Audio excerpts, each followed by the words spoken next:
मैं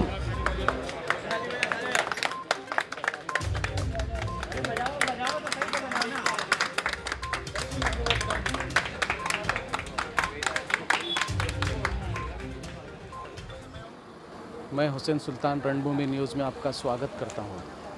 इस वक्त हम अमृतनगर के दादी कॉलोनी में हैं, जहां विघ्नहर्ता से सटकर जो मुस्कान अपार्टमेंट थी, जहां पे कोरोना के पहले पेशेंट की मृत्यु हुई थी, आज उस पेशेंट से जुड़े हुए जो उनके परिवार वाले थे, जो उनके रिश्तेदार थे, आज उनकी यहां पे घर वापसी हुई। इस मौके पर यहां पे बिल्डिंग के सभी लोगों ने यहां पे उनका स्वागत किया, ताली बजाकर स्वागत किया। इस मौके पर यहाँ के स्थानीय नगर सेवक शानू पठान, जानते हैं उनसे कि इस मामले को लेकर उन्होंने क्या किया।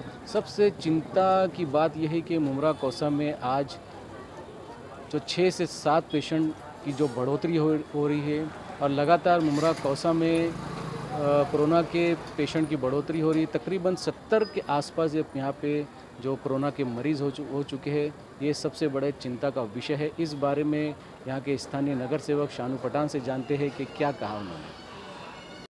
सबसे मुमरा कौसा की अच्छी बात ये कि अब लगभग जितने पेशेंट थे 48-49 का आंकड़ा था, उसमें से आधे पेशेंट सिविल हॉस्पिटल से जो पॉजिटिव थे वो डिस्चार्ज करके अपने अपने घर आ गए। और मेरे प्रभाग का अमृतनगर का जितना भी इलाका था, उनके सभी लोग डिस्चार्ज हो चुके हैं।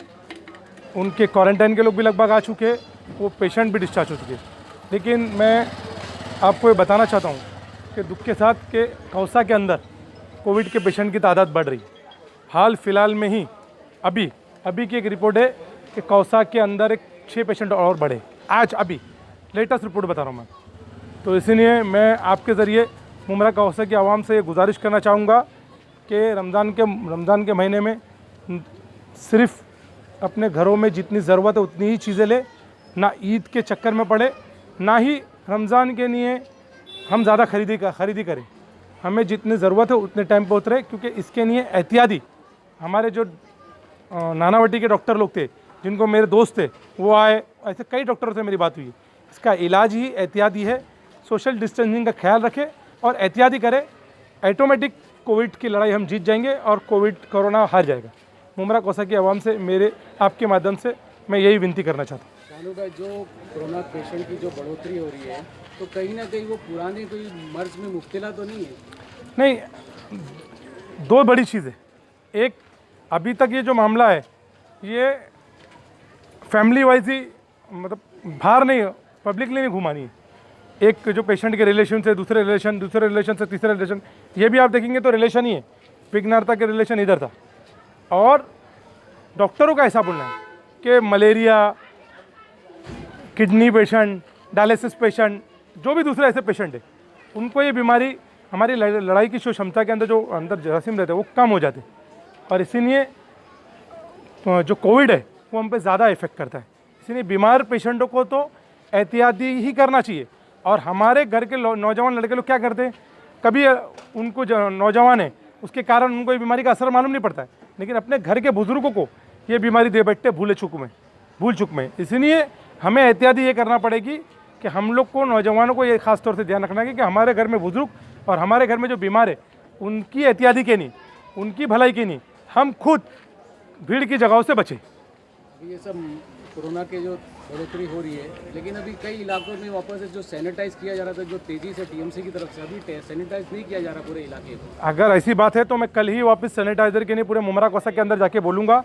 और आपके ज़रिए एक और बात बता रहा हूँ, केरला के अंदर कोई दवाएँ दी जाती थी, हर्बल आयुर्वेदिक दवाएँ, ऐसी ही दवा हम महानगर पालिका में आई है। वो मुमरा कौसा में जल्द से जल्द वो दवा दी जाएगी, जिससे बॉडी के अंदर फाइटिंग सेल बढ़े और उनकी ताकत बढ़े। इससे नहीं बीमारी से लड़ने के लिए वो कैप्सूल काम करेगी। ऐसी दवाएं देने चालू करने वाली। इस बारे में जब हमने यहाँ के स्थानीय नगर सेवक शानू पठान से बात की, तो उन्होंने कहा है कि जिस तरीके से लोगों को यहाँ पे जो सोशल डिस्टेंसिंग का पालन करना ज़रूरी है, लोगों को मास्क लगाना ज़रूरी है। यहाँ पे मरीज़ों में बढ़ोतरी हो रही है। वहीं उस ताल्लुक़ से उन्होंने बताया कि जल्द ही वो अपने पूरे इलाके को, ख़ास करके उनके वार्ड को वो सैनिटाइज़ करेंगे और जो मरीज़ लगातार बढ़ रहे थे और उनको पूरे इलाके को सैनिटाइज़ किया जाएगा। और वहीं उन्होंने ये भी बताया कि जो मरीज़ ख़ास करके जहाँ पे जो सील किए गए थे सभी सोसाइटी को, यहाँ से सील हटा दिया गया है। इसी तरह की और भी खबरें हम आप तक लाते रहेंगे। देखते रहिए रणभूमि न्यूज़। मैं हुसैन सुल्तान रणभूमि न्यूज़ से अलविदा लेता हूँ। फिर एक नई खबर के साथ मैं हाजिर होऊंगा।